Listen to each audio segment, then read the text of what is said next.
Hello everyone, and welcome back to Casey's Beautiful Lifestyle.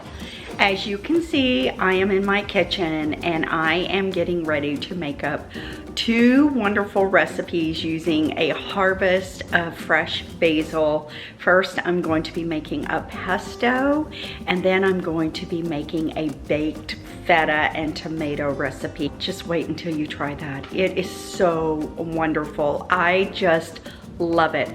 I eat it cold, I can eat it hot. I just really love it and I want to share it with you. I found it on TikTok, of course. Let's get started with some of my favorite dishes. I love pesto, especially homemade pesto. Our neighbors had a huge crop of fresh basil that they needed to unload, and I was so happy to take it off of their hands. Let me show you how I make my pesto. Pesto is so easy to make. All you need is fresh basil, some Parmesan cheese, extra virgin olive oil, and make sure you use a really good one. Fresh pine nuts or walnuts, I used walnuts, fresh garlic cloves, lemon juice if you have it on hand, and salt and pepper to taste. Everything goes in the blender and comes out perfect every time. I like to toast my walnuts in a hot frying pan for about 30 to 45 seconds, just to have the oils release in the nuts. It makes such a difference. I believe by toasting the walnuts that they do taste better. It makes the recipe seem more earthy, if that makes sense. I just really love toasting the nuts. Toasted pine nuts are really good as well, but you have to be ever so careful because those burn instantly and they're very expensive at this point in time. My next step is to add the fresh basil leaves, the Parmesan cheese, and the extra virgin olive oil, and the cloves of garlic, and the salt and pepper to taste.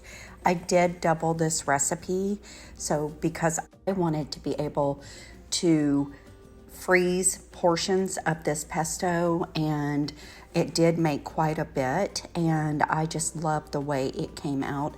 And as you can see, as I'm adding the ingredients, that it is super important to not pay attention so much to the amount of olive oil you're using. If you feel like it needs to be thinner, feel free to add more as you're going through the blending process. It's super important. I'm fairly certain that I used about a quarter cup more olive oil than what the recipe called for. It just seemed like it was too thick, and I didn't think I was going to like that consistency. Now, once the pesto is made and you want to add more olive oil at the time of serving, you can definitely do that as well. But just remember that this is all based on your own taste buds, and everybody likes something a little bit more than others. So keep that in mind. I love anything lemon, and when I saw this pesto and lemon chicken recipe, I did a little jump for joy because it was everything I was hoping for. It has basil, chopped garlic, lemons, olive oil, Italian seasoning, salt, pepper, and red pepper flakes to taste.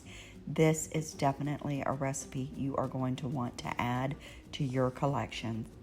Let's make the marinade. I started with 2 large lemons that I fully zested, and then I did squeeze fresh lemon juice out of it to get a half a cup of fresh lemon juice, and I put that in my bowl. Next came 1 cup of olive oil, 2 teaspoons of Italian seasoning, 1 teaspoon of salt, 1/2 teaspoon of pepper, and then 1/2 teaspoon of red pepper flakes. I am sure I added more than that because we like things spicy around here.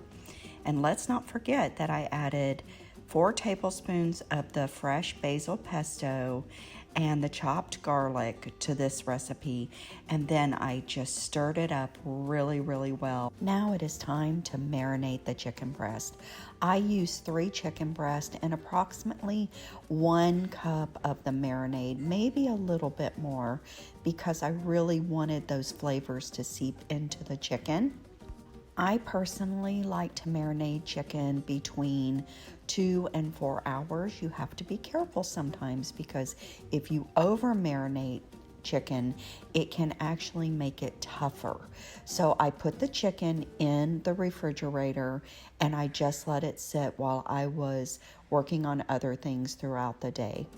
I personally decided to use our air fryer that night to make our chicken because it was very, very hot outside and humid. We had had rain, and I just didn't want to subject my husband to 95-degree weather and 95% humidity. The air fryer does a wonderful job on chicken breast. I preheated my air fryer for 10 minutes on 370 degrees, and then I added the chicken breast for 7 minutes on each side, turning them halfway in between, and it really does make your chicken taste amazing. I always use a meat thermometer, and you want to make sure the internal temperature reaches 165 degrees. It is time now to flip the chicken breast over after the first 7 minutes. I took some marinade that was left over and I put on top of the chicken, and I put it back into the air fryer for another 7 minutes. Don't forget to make sure you're checking that internal temperature to reach 165. I can't speak highly enough to making sure that chicken is cooked to the proper temperature. The air fryer is very consistent in the cooking process of the chicken breast. 2 of my breasts were smaller, so they cooked faster than the thicker one, and I had to put that one back in for about a minute, maybe a minute and a half, but it wasn't any big deal. Once I took my chicken breast out, I let them sit for about 5 minutes before I cut them because I really wanted all that to stay inside of the chicken breast and not run out. Then I topped the chicken breast with some more of the pesto sauce, and then I served it up with a side of angel hair pasta and broccolini. I really wanted some green on the plate. And as you can tell by the expression on my face that this is a fabulous meal. Chicken is one of those that is our go-to at least 3 nights a week. And so I hope that you will enjoy this recipe as much as I did. Oh, my stars, the star of the show is the baked feta pasta. We have enjoyed this recipe twice over the last 3 weeks, and it is just amazing and so simple, and it's vegetarian, and we just love it. I found this recipe on TikTok, and I couldn't have been happier when I saw how easy it was. It calls for 8 ounces of dried pasta. I like to use the mini penne pasta, 2 pints of cherry tomatoes. I used grape tomatoes. An 8-ounce block of feta cheese. It has to be a block. A half cup of extra virgin olive oil. Make sure you're using a really good one. Salt and pepper to taste, and some garlic cloves. And then, of course, your fresh basil after it's all cooked. As you can see, this recipe goes together so quickly. You just dump your tomatoes into a 9x13.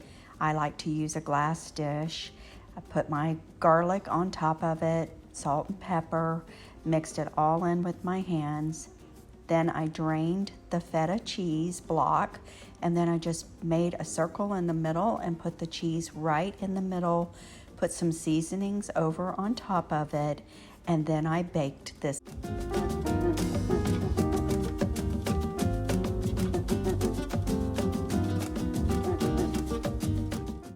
While the tomato and the feta were baking, I chiffonade the basil, and you will see how I do that when you watch this part of the video. You basically just curl it all together, and then you cut it in very fine slivers, and that's how you should always cut up basil when you are cooking a dish or you're adding it as a garnish. It's very easy to do, and it's so pretty. Oh my goodness, look how beautiful these tomatoes and feta have turned out after the baking process. You do not have to chop up the tomatoes because once you add them to the pasta, and start mixing them, everything starts to break apart and the feta does melt. It is so delicious. I did serve this with little chicken strips on the side, but I could eat it as a vegetarian meal option any day of the week with a nice arugula salad on the side. It would be fantastic. And as you can see by the expression on my face, I love this dish. Bon appetit.